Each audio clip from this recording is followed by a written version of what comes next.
what it was like growing up as a little kid on Chelton Avenue. It was a very busy street, and they used to deliver ice. I remember when the Iceman cometh would come around, up and down the street with drawn by a horse. It was pretty convenient.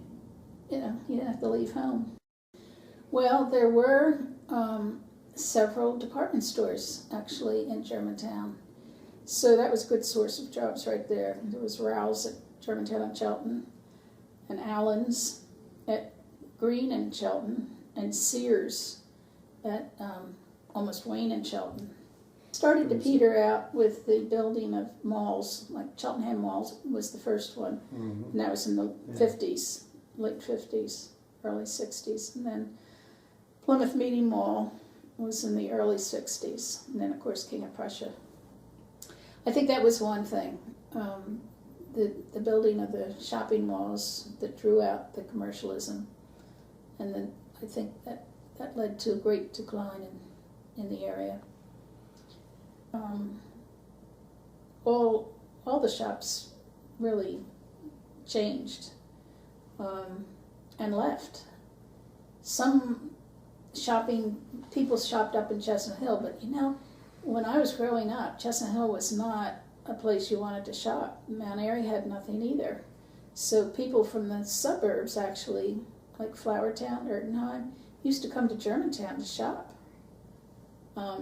Sounds strange now, but that was true. I don't know. Well, the economic change as well. You had, in honesty, you had white people who were on a higher economic ladder leaving, and basically black folks coming in on a lower economic level. So that meant that the stores and things that were not getting as much business because of the malls and so on were getting even less now, because there weren't as many people with the means to buy there or whatever. So that deteriorates. So it's not a simple answer. I don't think it's kind of complex.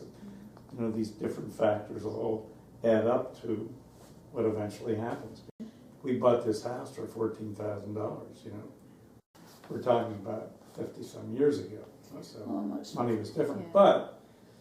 But even at that time, that was a lot of money for us. Well, it was a lot of money, but it was a very good price. That would have translated to this being in another neighborhood, 25 to 30, almost double the amount.